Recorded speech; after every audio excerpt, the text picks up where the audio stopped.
ਪਤਿਤ ਅਜਾਮਲ ਪਾਪ ਕਰ ਜਾਏ ਕਲਾ ਵਤਣੀ ਦੇ ਰਹਿਆ। ਇਸ ਇੱਕ ਲਫ਼ਜ਼ ਨੂੰ ਸੁਣਿਓ, ਪਤਿਤ ਲਫ਼ਜ਼। ਪਤਿਤ ਦਾ ਮਤਲਬ ਹੁੰਦਾ ਡਿੱਗਿਆ ਹੋਇਆ, ਤੇ ਡਿੱਗੇਗਾ ਕੌਣ? ਜਿਹੜਾ ਮਤਲਬ ਹੈ ਕਿ ਪਹਿਲਾਂ ਕਿਸੇ ਸਟੇਜ ਦੇ ਉੱਤੇ ਖੜਾ ਸੀ, ਇੱਕ ਥਾਂ ਦੇ ਉੱਤੇ ਪਹੁੰਚਿਆ ਹੋਇਆ ਸੀ, ਫਿਰ ਡਿੱਗਾ ਹੈ। ਸਿੱਖੀ ਦੇ ਵਿੱਚ ਪਤਿਤ ਉਹਨੂੰ ਕਿਹਾ ਜਾਂਦਾ ਹੈ ਜਿਨ੍ਹੇ ਅੰਮ੍ਰਿਤ ਛਕ ਕੇ ਤੇ 4 ਬੱਜਰ ਕਰੈਤਾਂ ਦੇ ਵਿੱਚੋਂ ਇੱਕ ਬੱਜਰ ਕਰੈਤ ਕਰ ਲਈ ਹੋਵੇ, ਜਿਨ੍ਹੇ ਕੇਸਾਂ ਦੀ ਬੇਅਦਬੀ ਕਰ ਲਈ ਹੋਵੇ, ਉਹ ਪਤਿਤ ਹੈ। ਜਿਨ੍ਹੇ ਤਮਾਕੂ ਖਾ ਲਿਆ ਹੋਵੇ, ਉਹ ਪਤਿਤ ਹੈ। ਜਿਨ੍ਹੇ ਕੁੱਠਾ ਮਾਸ ਖਾ ਲਿਆ ਹੋਵੇ, ਉਹ ਪਤਿਤ ਹੈ। ਜਿਸ ਪੁਰਸ਼ ਨੇ ਆਪਣੀ ਇਸਤਰੀ ਤੋਂ ਇਲਾਵਾ ਕਿਸੇ ਹੋਰ ਇਸਤਰੀ ਦਾ ਸੰਗ ਕੀਤਾ ਹੈ, ਉਹ ਪਤਿਤ ਹੈ। ਇਹੀ ਸ਼ਰਤ ਇਸਤਰੀ ਦੇ ਲਈ ਹੈ। ਜਿਸ ਨੇ ਆਪਣੇ ਪਤੀ ਨੂੰ ਛੱਡ ਕੇ ਕਿਸੇ ਹੋਰ ਪੁਰਸ਼ ਦਾ ਸੰਗ ਕੀਤਾ ਹੈ, ਉਹ ਪਤਿਤ ਹੈ। ਇਹ 4 ਕਰਮ ਪਤਿਤ ਕਰਮ ਮੰਨੇ ਜਾਂਦੇ ਨੇ। ਅੰਮ੍ਰਿਤ ਛਕ ਕੇ ਕੋਈ ਇਹ ਕਰਮ ਕਰਦਾ ਹੈ, ਉਹ ਸਿੱਖੀ ਤੋਂ ਖਾਰਜ ਮੰਨਿਆ ਜਾਂਦਾ ਹੈ। ਪਰ ਇਹਦਾ ਮਤਲਬ ਇਹ ਨਹੀਂ ਵੀ ਸਾਰੀ ਜ਼ਿੰਦਗੀ ਖਾਰਜ ਰਹਿੰਦਾ ਹੈ। ਵਾਪਸ 5 ਪਿਆਰਿਆਂ ਦੇ ਕੋਲ ਜਾ ਕੇ ਭੁੱਲ ਬਖਸ਼ਾ ਲਵੇ ਤੇ ਉਹ ਭੁੱਲ ਬਖਸ਼ ਦਿੰਦੇ ਨੇ। ਇਹ ਇੱਦਾਂ ਦਾ ਨਹੀਂ ਵੀ ਬਸ ਤੂੰ ਕਰ ਲਈ ਅੱਛਾ ਚੱਲ ਤੈਨੂੰ ਮਾਰ ਹੀ ਦੇਣਾ ਹੈ। ਉਹ ਤਨਖਾਹ ਲਾਉਂਦੇ ਨੇ, ਤਨਖਾਹ ਦੇ ਵਿੱਚ ਸੇਵਾ ਲੱਗ ਜਾਂਦੀ ਹੈ। ਇਹ 5 ਪਿਆਰਿਆਂ ਦੇ ਉੱਤੇ ਹੁੰਦਾ ਵੀ ਉਹਨਾਂ ਨੇ ਕੀ ਸਜ਼ਾ ਲਾਉਣੀ ਹੈ ਤੇ ਕੀ ਤਨਖਾਹ ਲਾਉਣੀ ਹੈ। ਇਹਦੇ ਵਿੱਚ ਮੈਂ ਫੈਸਲਾ ਨਹੀਂ ਕਰ ਸਕਦਾ ਕਿਉਂਕਿ ਮੈਂ ਪ੍ਰਚਾਰਕ ਹਾਂ, ਮੈਂ 5 ਪਿਆਰਿਆਂ ਦੇ ਵਿੱਚ ਨਹੀਂ। ਪਰ ਉਹ ਪਤਿਤ ਦਾ ਮਤਲਬ ਕੀ ਹੈ ਵੀ ਇਹਨੇ ਇੱਕ ਵਾਰ ਗੁਰੂ ਗੋਬਿੰਦ ਸਿੰਘ ਸੱਚੇ ਪਾਤਸ਼ਾਹ ਦੇ ਨਾਲ ਵਾਅਦਾ ਕੀਤਾ ਸੀ, ਪਰ ਇਹ ਵਾਅਦਾ ਨਹੀਂ ਨਿਭਾ ਸਕਿਆ। ਉਸ ਵਾਅਦੇ ਤੋਂ ਡਿੱਗ ਪਿਆ ਹੈ ਇਹ। ਤੇ ਮੈਂ ਕਹਿ ਦੇਵਾਂ, ਇਸ ਗੱਲ ਨੂੰ ਸੁਣਾਉਣਾ ਬੜਾ ਸੌਖਾ ਜੇ। ਇਹ ਮਹਾਰਾਜ ਜੀ ਹੈ ਇੱਜ਼ਤਾਂ ਦਾ ਰਾਖਾ, ਜਿਹੜਾ ਇਸ ਪਾਸੇ ਲੈ ਕੇ ਤੁਰ ਪੈਂਦਾ ਹੈ, ਨਹੀਂ ਤੇ ਕਿਹੜੀਆਂ ਗੱਲਾਂ ਦੇ ਮਾਣ ਕਰਦੇ ਫਿਰੀਏ। ਪਤਿਤ ਅਜਾਮਲ ਪਾਪ ਕਰ ਜਾਏ ਕਲਾ ਵਤਣੀ ਦੇ ਰਹਿਆ। ਬੰਦਗੀ ਕਰਦਾ ਹੋਵੇਗਾ, ਡਿੱਗ ਪਿਆ ਬੰਦਗੀ ਕਰਦੇ। ਇੱਦਾਂ ਕਹਿ ਲਓ ਵੀ ਨਿਰਾਸ਼ਤਾ ਆ ਗਈ ਹੋਵੇਗੀ ਕਿਸੇ ਪਾਸੇ ਤੋਂ।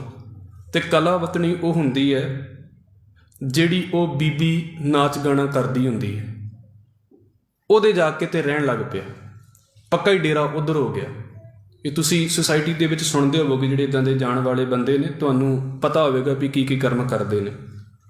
ਗੁਰ ਤੇ ਬੇਮੁਖ ਹੋਏ ਕੈ ਪਾਪ ਕਮਾਵੇ ਦੁਰਮਤ ਦਹਿਆ। ਫਿਰ ਕਹਿੰਦੇ ਵੀ ਇੱਦਾਂ ਨਹੀਂ ਵੀ ਬਸ ਜੀ ਹੋ ਗਿਆ ਤੇ ਪਛਤਾਵਾ ਹੈ ਵੀ ਮੈਂ ਗਲਤ ਕੰਮ ਕਰਦਾ ਪਿਆ। ਗੁਰ ਤੇ ਬੇਮੁਖ ਹੋਏ ਕੈ, ਇਹਦਾ ਮਤਲਬ ਹੈ ਕੋਈ ਗੁਰੂ ਵੀ ਹੈ ਸੀ ਜ਼ਿੰਦਗੀ ਦੇ ਵਿੱਚ ਜਿਹੜਾ ਵਾਰ-ਵਾਰ ਉਹਨੂੰ ਮੱਤ ਦਿੰਦਾ ਹੁੰਦਾ ਸੀ। ਬੜੀ ਲੰਮੀ ਕਹਾਣੀ ਮਿਲ ਜਾਂਦੀ ਹੈ। ਮੈਂ ਭਾਈ ਗੁਰਦਾਸ ਸਾਹਿਬ ਦਾ ਆਸਰਾ ਲੈਣਾ ਕਿਉਂਕਿ ਸਾਡਾ ਕਹਾਣੀਆਂ ਦੇ ਨਾਲ ਮਤਲਬ ਨਹੀਂ ਹੈ। ਸਾਡਾ ਮਤਲਬ ਸਿਰਫ ਇੰਨਾ ਕਿ ਅਸੀਂ ਉਹਦੇ ਵਿੱਚੋਂ ਸਿੱਖ ਲਈਏ। ਗੁਰ ਤੇ ਬੇਮੁਖ ਹੋਏ ਕੈ ਵੀ ਜੋ ਗੁਰੂ ਨੇ ਮੱਤ ਦਿੱਤੀ ਸਾਰੀ ਮੱਤ ਭੁੱਲ ਗਿਆ, ਬੇਮੁਖ ਹੋ ਗਿਆ। ਪਾਪ ਕਮਾਵੇ, ਫਿਰ ਦਿਨ ਰਾਤ ਇਸੇ ਪਾਪ ਦੇ ਵਿੱਚ ਤੁਰਿਆ ਰਹਿੰਦਾ ਹੈ। ਦੁਰਮਤ ਦਹਿਆ, ਮਾੜੀ ਮੱਤ ਦੇ ਵਿੱਚ ਆਪਣੇ ਆਪ ਨੂੰ ਇੱਦਾਂ ਕਹਿ ਲਓ ਵੀ ਸਾੜ ਲਿਆ ਉਹਨੇ, ਉਹਦੇ ਵਿੱਚ ਹੀ ਹਰ ਵੇਲੇ ਲੱਗਾ ਰਹਿੰਦਾ ਹੈ। ਬਿਰਥਾ ਜਨਮ ਗਵਾਏ ਨ ਭਵਜਲ ਅੰਦਰ ਫਿਰਦਾ ਵਹਿਆ। ਕਹਿੰਦੇ ਇੱਦਾਂ ਜ਼ਿੰਦਗੀ ਬੇਕਾਰ ਗਵਾ ਲਈ ਵੀ ਸਮਝ ਲਓ ਸੰਸਾਰ ਦੇ ਵਿੱਚ ਰੁੜਦਾ ਹੀ ਫਿਰਦਾ ਸੀ। ਰੁੜਦਾ ਫਿਰਦਾ ਸਮਝਦੇ ਜੇ ਵੀ ਬਸ ਨਾ ਕੋਈ ਪੁੱਛ ਨਾ ਪ੍ਰਤੀਤ। ਤੇ ਲੋਕੀ ਜਦੋਂ ਨਾਂ ਲੈਂਦੇ ਨੇ ਫਿਰ ਇਸੇ ਪਾਸੇ ਤੋਂ, ਕਿਉਂਕਿ ਬੰਦੇ ਦੇ ਨਾਂ ਘੱਟ ਬੋਲਦੇ ਨੇ, ਕਰਮ ਜ਼ਿਆਦਾ ਬੋਲਦੇ ਨੇ ਫਿਰ ਬੰਦੇ ਦੇ। ਭਵਜਲ ਅੰਦਰ ਫਿਰਦਾ ਵਹਿਆ। ਵੈਸੇ ਇਹ ਇੱਕ ਲਗਭਗ 7 ਅੱਖਰਾਂ ਦੀ ਪੰਕਤੀ ਹੈ, ਪਰ ਇਸ ਪੰਕਤੀ ਨੂੰ ਜੀਂਦਿਆਂ ਜੀਂਦਿਆਂ ਨਾ ਉਹਨੇ ਕਿੰਨੇ ਸਾਲ ਕੱਢੇ ਹੋਣਗੇ। ਬਿਰਥਾ ਜਨਮ ਗਵਾਇਆ। ਹੁਣ ਇਹਦਾ ਮਤਲਬ ਇਹ ਆ ਵੀ 1-2 ਦਿਨ ਤੇ ਗੱਲ ਹੋਵੇਗੀ ਨਹੀਂ ਨਾ ਵੀ 1-2 ਦਿਨ 'ਚ ਬਿਰਥਾ ਜਨਮ ਗਵਾ ਲਿਆ। ਜਵਾਨੀ ਜ਼ਿੰਦਗੀ ਗਵਾਚਦੀ ਹੈ, ਲਗਭਗ 5-7 ਸਾਲ 10 ਸਾਲ ਉਸ ਪਾਸੇ ਲਾਏ ਹੋਣ ਤੇ ਬੰਦਾ ਸੋਚਦਾ ਵੀ ਮੈਂ ਜ਼ਿੰਦਗੀ ਗਵਾ ਲਈ ਹੈ। ਇਸ ਕਰਕੇ ਕੀ ਹੈ, ਕਿੰਨਾ ਲੰਮਾ ਸਮਾਂ ਉਹ ਇਸ ਲਾਈਨ ਦੇ ਵਿੱਚ ਪਿਆਰਿਆ ਹੋਵੇਗਾ। ਬਿਰਥਾ ਜਨਮ ਗਵਾਇਆ, ਭਵਜਲ ਅੰਦਰ ਫਿਰਦਾ ਵਹਿਆ। 6 ਪੁੱਤ ਜਾਏ ਵੇਸਵਾ, ਪਾਪਾਂ ਦੇ ਫਲ ਇੱਛੇ ਲਹਿਆ। ਕਹਿੰਦੇ ਵੀ ਇੱਦਾਂ ਵੀ ਜਿਸ ਉਹ ਬੀਬੀ ਦੇ ਕੋਲ ਜਾਂਦਾ ਹੁੰਦਾ ਸੀ, ਉਹਦੇ ਘਰ ਦੇ ਵਿੱਚੋਂ ਜਦੋਂ ਉਹਦੇ ਨਾਲ ਵਿਆਹ ਵੀ ਕਰਾ ਲਿਆ ਤੇ ਸੁਭਾਵਿਕ ਜੀ ਗੱਲ ਹੈ, ਕਈਆਂ ਨੂੰ ਇੰਝ ਲੱਗੇਗਾ ਵੀ ਵਿਆਹ ਕਰਾ ਲਿਆ ਤੇ ਫਿਰ ਕੀ ਪਿੱਛੇ ਰਹਿ ਗਿਆ। ਇਹ ਸਾਡੀ ਹੁਣ ਦੀ ਸੋਚ ਹੈ। ਇਹ ਅਸੀਂ ਜਿਸ ਸਮਾਜ ਦੇ ਵਿੱਚ ਅੱਜ ਬੈਠੇ ਹਾਂ ਨਾ, ਉਹਦੀ ਸੋਚ ਹੈ। ਪਹਿਲੇ ਸਮੇਂ ਦੇ ਵਿੱਚ ਭਾਈ ਇਹ ਸੋਚਾਂ ਨਹੀਂ ਸੀ। ਜਿਹੜੇ ਕਰਮ ਗਲਤ ਨੇ ਔਰ ਜਿਹੜੀਆਂ ਬੀਬੀਆਂ ਜਾਂ ਪੁਰਸ਼ ਗਲਤ ਕੰਮ ਕਰਦੇ ਸੀ, ਉਹਨਾਂ ਨੂੰ ਗਲਤ ਹੀ ਮੰਨਿਆ ਜਾਂਦਾ ਸੀ। ਇਹ ਅੱਜ ਕੱਲ੍ਹ ਦੀ ਸਾਡੀ ਐਜੂਕੇਸ਼ਨ ਆ ਰਹੀ ਹੈ ਵੀ ਜਿਹਦੇ ਵਿੱਚ ਕੋਈ ਗਲਤ ਕੰਮ ਕਰਦਾ ਹੈ ਤੇ ਆਪਾਂ ਕਹਿੰਦੇ ਹਾਂ ਜੀ ਅਗਲੇ ਦੀ ਮਰਜ਼ੀ ਹੈ। ਮੈਨੂੰ ਮਾਫ਼ ਕਰਿਓ ਕਿਉਂਕਿ ਅਗਲੀ ਵੀ ਪੰਕਤੀ ਸਾਡੀ ਵਾਰ ਦੀ ਪੌੜੀ ਉਹਦੇ ਨਾਲ ਹੀ ਆਉਣੀ ਹੈ, ਪਰ ਚਲੋ ਅੱਗੇ ਵਿਚਾਰਾਂਗੇ। ਫਿਰ ਇੱਥੇ ਆਪਾਂ ਗੱਲ ਕਲੀਅਰ ਕਰ ਲਈਏ। ਉਹ ਕਹਿੰਦੇ ਕਿ 6 ਪੁੱਤਰ ਹੋਏ ਉਹਦੇ ਘਰ ਦੇ ਵਿੱਚ। ਜਦੋਂ ਬੰਦਾ ਨਿਲੱਜ ਹੋ ਕੇ ਪਾਪ ਕਰਨ ਲੱਗ ਪੈਂਦਾ ਨਾ ਵੀ ਜਾਓ, ਮੈਨੂੰ ਨਹੀਂ ਜੇ ਸੁਸਾਇਟੀ ਦੀ ਪਰਵਾਹ, ਮੈਨੂੰ ਨਹੀਂ ਜੇ ਮਾਂ ਪਿਓ ਦੀ ਪਰਵਾਹ, ਮੈਨੂੰ ਨਹੀਂ ਪਤਾ ਵੀ ਮੇਰੇ ਨਾਲ ਦੇ ਪਰਿਵਾਰ ਵਾਲਿਆਂ ਦਾ ਜ਼ਿੰਦਗੀ ਕਿੱਦਾਂ ਦੀ ਹੋ ਜਾਣੀ, ਵੀ ਉਹਨਾਂ ਦਾ ਮੂੰਹ ਦਿਖਾਉਣ ਜੋਗਾ ਨਹੀਂ ਛੱਡਿਆ ਤੇ ਮੈਂ ਤੇ ਬਸ ਇੱਦਾਂ ਹੀ ਜੀਣਾ ਹੈ ਜੀ, ਮੈਂ ਤੇ ਇੱਦਾਂ ਹੀ ਕਰਾਂਗਾ। ਬੜੇ ਕਰਦੇ ਨੇ, ਸਿਰ ਚੜ੍ਹ ਕੇ ਕਰਦੇ ਨੇ। ਪਾਪਾਂ ਦੇ ਫਲ ਇੱਛੇ ਲਹਿਆ, ਕਹਿੰਦੇ ਫਿਰ ਸਮਝ ਲਓ ਵੀ ਪਾਪਾਂ ਦਾ ਫਲ ਵੀ ਫਿਰ ਏਡੇ ਕਮਾਲ ਦਾ ਮਿਲਿਆ ਵੀ ਜਿਹੜੇ ਅੱਗੇ ਪੁੱਤ ਹੋਏ ਸੀ ਨਾ ਉਹ ਵੀ ਸਿਰਾ ਹੀ ਹੋਏ। ਉਹ ਇੱਦਾਂ ਨਾ ਕਿਤੇ ਕਿਤੇ ਤਾਂ ਇੱਦਾਂ ਹੋ ਜਾਂਦਾ ਵੀ ਹਰਨਾਕਸ਼ ਦੇ ਘਰ 'ਚ ਪ੍ਰਹਿਲਾਦ ਜੰਮ ਪੈਂਦਾ, ਪਰ ਕਦੀ ਕਦੀ ਇੱਦਾਂ ਵੀ ਹੋ ਜਾਂਦਾ ਵੀ ਅਕਬਰ ਦੇ ਘਰ 'ਚ ਜਹਾਂਗੀਰ ਵੀ ਜੰਮ ਪੈਂਦਾ, ਇਹ ਵੀ ਹੋ ਜਾਂਦਾ। ਅਤੇ ਕਦੀ ਕਦੀ ਇੱਦਾਂ ਵੀ ਹੋ ਜਾਂਦਾ ਵੀ ਬਸ ਉਹ ਮਹਾਰਾਜ ਬੂਟੇ 'ਤੇ ਬੂਟਾ ਹੀ ਲਾਈ ਜਾਂਦਾ, ਵੀ ਜਿੱਦਾਂ ਦੇ ਉਹ ਪੰਜਾਬੀ ਦੇ ਵਿੱਚ ਗੱਲ ਕਹੀ ਜਾਂਦੀ ਵੀ ਜਿੱਦਾਂ ਦੀ ਕੋਕੋ ਉੱਦਾਂ ਦੇ ਕੋਕੋ ਦੇ ਬੱਚੇ, ਜਿਹੋ ਜਿਹੇ ਮਾਂ ਪਿਓ ਗਾਂ ਔਲਾਦ ਵੀ ਉੱਦਾਂ ਦੀ ਨਿਕਲ ਆਈ। ਫਿਰ 6 ਪੁੱਤ ਜਾਏ ਵੇਸਵਾ, ਪਾਪਾਂ ਦੇ ਫਲ ਇੱਛੇ ਲਹਿਆ। ਅਤੇ ਹੁਣ ਤੁਸੀਂ ਸੋਚੋ, ਮੈਂ ਸਿਰਫ ਇਸ ਕਰਕੇ ਕਹਿ ਰਿਹਾ ਹਾਂ ਕਿ ਇਹ ਸਿਰਫ ਚਸਕਿਆਂ ਦੀ ਕਹਾਣੀ ਨਹੀਂ ਹੈ, ਸਾਡੇ ਪ੍ਰਚਾਰਕਾਂ ਨੇ ਚਸਕਿਆਂ 'ਚ ਹੀ ਸੁਣਾਈ ਹੋਈ ਹੈ ਅਤੇ ਮੇਰੇ ਤੋਂ ਚੰਗੇ ਨੇ ਚਲੋ ਸਾਰੇ। ਹੁਣ 6 ਪੁੱਤਰ ਜਾਏ ਨੇ ਅਤੇ 6 ਪੁੱਤਾਂ ਨੂੰ ਜਨਮ ਦਿੰਦਿਆਂ 6 ਸਾਲ ਤਾਂ ਲੱਗੇ ਹੀ ਹੋਣਗੇ ਨਾ। ਇਹਦਾ ਮਤਲਬ ਇਹ 6 ਸਾਲ ਤੇ ਉਸ ਲਾਈਫ ਦੇ ਵਿੱਚ ਰਿਹਾ ਹੀ ਹੈ ਜੋ ਵਾਰ ਦੇ ਵਿੱਚ ਸਬੂਤ ਮਿਲਦੇ ਪਏ ਨੇ। ਪੁੱਤ ਉਪੰਨਾ 7ਵਾਂ ਨਾਉ ਧਰਨ ਨੂੰ ਚਿੱਤ ਉਮਹਿਆ, ਵੀ ਇੰਨਾ ਕੁ ਤਾਂ ਬੰਦਾ ਸੋਚ ਹੀ ਲੈਂਦਾ ਵੀ ਕਿਹੜੀ ਜ਼ਿੰਦਗੀ 'ਚ ਤੁਰਿਆ ਫਿਰਦਾ ਹਾਂ। 7ਵਾਂ ਪੁੱਤਰ ਪੈਦਾ ਹੋਇਆ ਘਰ ਦੇ ਵਿੱਚ ਅਤੇ ਸੋਚਿਆ ਵੀ ਇਹਦਾ ਨਾਂ ਰੱਖ ਲਈਏ। ਗੁਰੂ ਦੁਆਰੇ ਜਾਏ ਕਹਿ ਗੁਰਮੁਖ ਨਾਉ ਨਾਰਾਇਣ ਕਹਿਆ। ਹੁਣ ਫਿਰ ਵਾਪਸ ਚਲ ਗਿਆ ਉਸੇ ਗੁਰੂ ਦੇ ਕੋਲ। ਕਿਸੇ ਵੇਲੇ ਬੰਦਾ ਵਾਪਸ ਆਉਣ ਦੀ ਸੋਚਦਾ ਵੀ ਬੜਾ ਕੁਝ ਹੋ ਗਿਆ, ਇੱਕ ਵਾਰ ਵਾਪਸ ਤੇ ਜਾ ਕੇ ਵੇਖ ਲਈਏ, ਕਿਤੇ ਤੇ ਕਰਮ ਵਾਪਸ ਆਉਂਦੇ ਹੀ ਨਹੀਂ ਨਾ। ਉਹ ਜਾ ਕੇ ਉਸੇ ਗੁਰੂ ਦੇ ਕੋਲ ਫਿਰ ਬੈਠ ਗਿਆ। ਗੁਰੂ ਦੁਆਰੇ ਜਾਏ ਕਿ, ਇੱਥੇ ਗੁਰਦੁਆਰੇ ਦਾ ਮਤਲਬ ਗੁਰਦੁਆਰਾ ਨਹੀਂ ਹੈ, ਮਤਲਬ ਗੁਰੂ ਦੀ ਜਿੱਥੇ ਜਿਹਦੇ ਕੋਲ ਉਹਦੀ ਸਿੱਖਿਆ ਹੋਈ ਸੀ ਉਹਦੇ ਕੋਲ ਜਾ ਕੇ। ਹੁਣ ਗੁਰੂ ਨੇ ਕੀ ਕਿਹਾ? ਗੁਰੂ ਨੂੰ ਪਤਾ ਸੀ ਵੀ ਹੈ ਮੇਰਾ ਚੇਲਾ ਚੰਗਾ ਹੈ, ਪਰ ਕੰਮ ਗਲਤ ਹੋ ਗਏ ਨੇ ਹੁਣ ਇਹਦੇ, ਅਤੇ ਗੁਰੂ ਨੇ ਇਹ ਨਹੀਂ ਆਖਿਆ ਵੀ ਤੂੰ ਮੇਰੇ ਲਾਗੇ ਨਹੀਂ ਆਉਣਾ। ਵੀ ਵੈਸੇ ਮਹਾਰਾਜ ਮੈਂ ਕਹਿੰਦਾ ਵੀ ਦਿਲ ਉਹਨਾਂ ਦਾ ਕਿੱਡਾ ਤਗੜਾ ਹੋਵੇਗਾ, ਨਹੀਂ ਤੇ ਜਿਨ੍ਹਾਂ ਨੂੰ ਬਾਕੀ ਸਾਰੇ ਧੱਕ ਦਿੰਦੇ ਨੇ ਉਹਨਾਂ ਨੂੰ ਕੀ ਲੋੜ ਹੈ ਲਾਗੇ ਲਾ ਕੇ ਲਾਉਣ ਦੀ। ਉਹ ਕਹਿੰਦੇ ਨੇ ਚੱਲ ਕੋਈ ਨਹੀਂ, ਤੂੰ ਆਪ ਨੀਵਾਂ ਹੋ ਕੇ ਆਇਆ ਹੈ ਅਤੇ ਹੁਣ ਸ਼ਾਇਦ ਜ਼ਿੰਦਗੀ ਬਦਲ ਜਾਵੇ। ਅਤੇ ਸਾਧੂ ਕਾਹਦਾ ਹੋਇਆ ਜਿਹਦੇ ਲਾਗੇ ਜਾ ਕੇ ਜ਼ਿੰਦਗੀ ਨਾ ਬਦਲੇ? ਉਹ ਸਾਧੂ ਕਾਹਦਾ ਹੋਇਆ ਫਿਰ? ਉਹ ਗੁਰੂ ਕਾਹਦਾ ਹੋਇਆ ਜਿਹਦੇ ਲਾਗੇ ਜਾ ਕੇ ਬੰਦਾ ਬਦਲਿਆ ਹੀ ਨਾ? ਫਿਰ ਉਹਨੇ ਕੀ ਕੀਤਾ? ਗੁਰੂ ਦੇ ਕੋਲ ਜਾ ਕੇ ਬੈਠਾ, ਜੀ ਬੱਚੇ ਦਾ ਨਾਂ ਰੱਖਣਾ। ਗੁਰੂ ਨੇ ਕਹਿ ਦਿੱਤਾ ਵੀ ਇਹਦਾ ਨਾਮ ਰੱਖ ਦਿਓ ਨਾਰਾਇਣ। ਕਥਾ ਤੁਸੀਂ ਸੁਣੀ ਹੈ ਸਾਰਿਆਂ ਨੇ, ਉਹਦਾ ਨਾਰਾਇਣ ਨਾਂ ਰੱਖ ਦਿਓ। ਹੁਣ ਉਹ ਨਾਰਾਇਣ ਰੱਖਣ ਦਾ ਮਤਲਬ ਕੀ ਸੀ? ਇੱਕ ਵਾਰ ਤਾਂ ਨਾਰਾਇਣ ਉਹਦੇ ਅੰਦਰ ਸੀ, ਕਿਤੇ ਬਚਪਨ ਦਾ ਜਪਿਆ, ਜਵਾਨੀ ਦਾ ਜਪਿਆ, ਉਹ ਅੰਦਰ ਉਹਦੇ ਬੀਜ ਪਿਆ ਹੋਇਆ ਸੀ। ਪਰ ਹੁਣ ਸਮਝ ਲਓ ਵੀ ਉਹਨੇ ਉਹ ਬਾਕਸ ਹੀ ਬੰਦ ਕਰਤਾ ਸੀ ਵੀ ਇਹ ਨਹੀਂ ਫੁੱਟਣ ਦੇਣਾ ਮੈਂ। ਹੁਣ ਗੁਰੂ ਸੋਚਦਾ ਸੀ ਵੀ ਇਹਨੂੰ ਵਾਪਸ ਉਸ ਪਾਸੇ ਦੇ ਉੱਤੇ ਲੈ ਕੇ ਆਉਣਾ।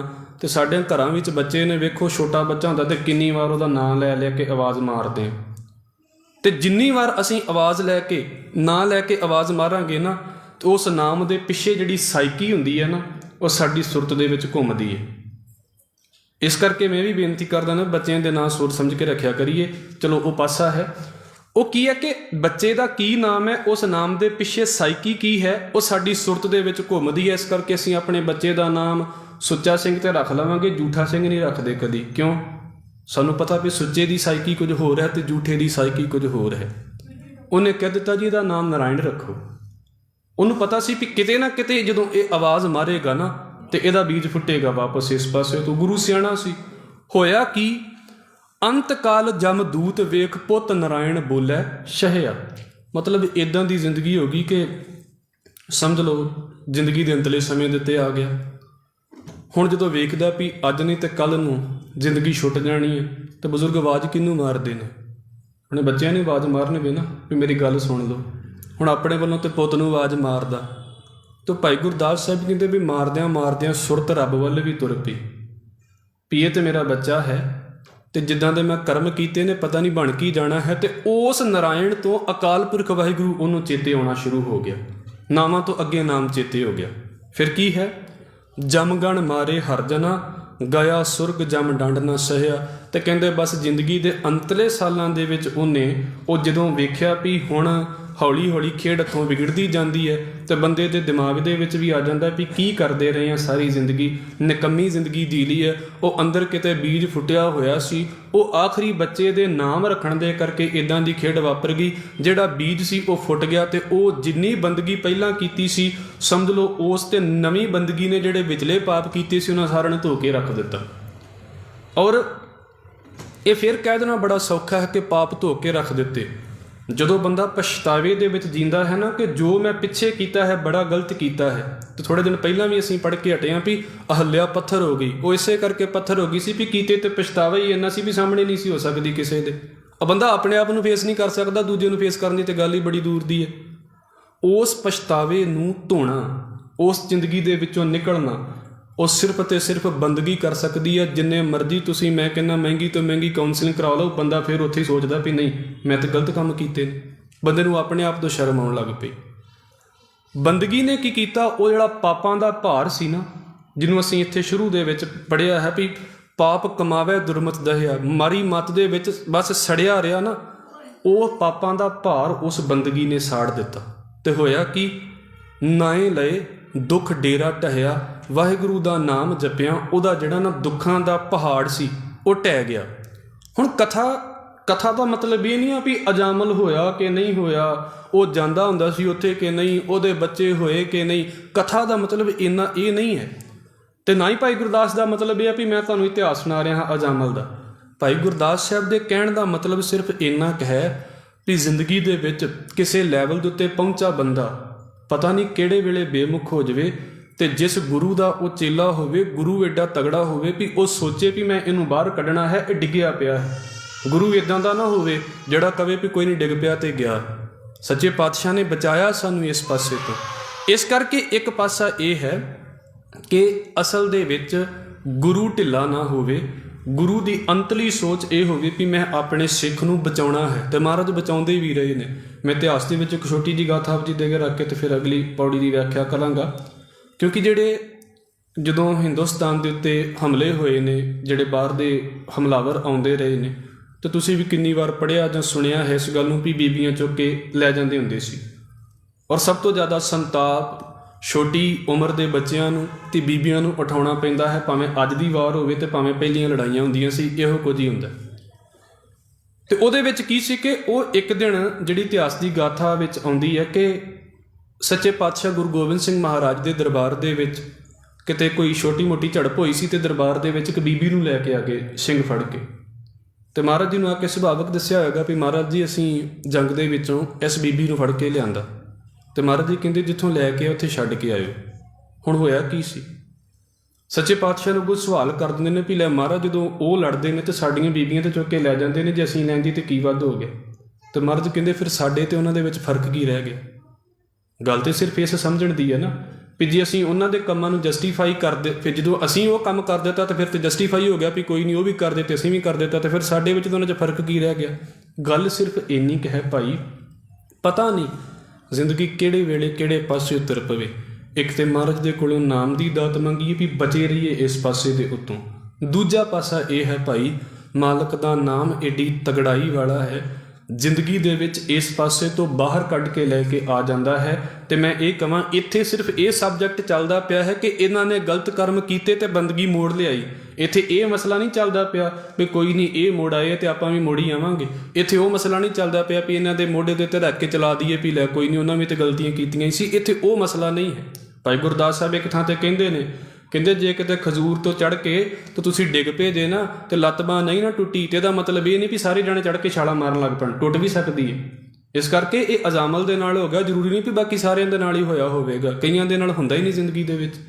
ਪਰ ਇਹ ਜਿਹੜੇ ਕਰਮ ਸੀ ਨਾਏ ਲਏ ਦੁੱਖ ਡੇਰਾ ਢਹਿਆ, ਸ਼ੁਰੂ 'ਚ ਬੰਦਗੀ ਕਰਨ ਵਾਲਾ ਵਿੱਚ ਬੇਮੁਖ ਹੋ ਗਿਆ, ਇੱਕ ਅੰਦਰ ਫਿਰ ਕਿਤੇ ਮਾਲਕ ਦੀ ਕਿਰਪਾ ਹੋਈ ਵਾਪਸ ਆ ਗਿਆ। ਮਹਾਰਾਜ ਕਿਰਪਾ ਕਰੇ ਪਹਿਲਾਂ ਤੇ ਕਿਤੇ ਬੇਮੁਖ ਨਾ ਹੋ ਜਾਈਏ, ਪਰ ਜੇ ਕਿਤੇ ਇਹ ਹੋ ਵੀ ਜਾਂਦਾ ਹੈ ਤੇ ਮਹਾਰਾਜ ਅਰਦਾਸ ਕਰੀਏ। ਜ਼ਿੰਦਗੀ ਦੀ ਸਟੇਜ ਹੈ, ਕਿਉਂਕਿ ਅਨੁਭਵ ਦੇ ਵਿੱਚ ਪਤਾ ਨਹੀਂ ਕਿੱਦਣ ਬਣ ਜਾਵੇ। ਔਰ ਇਸ ਕਰਕੇ ਇਹਨੂੰ ਸਮਝੋ।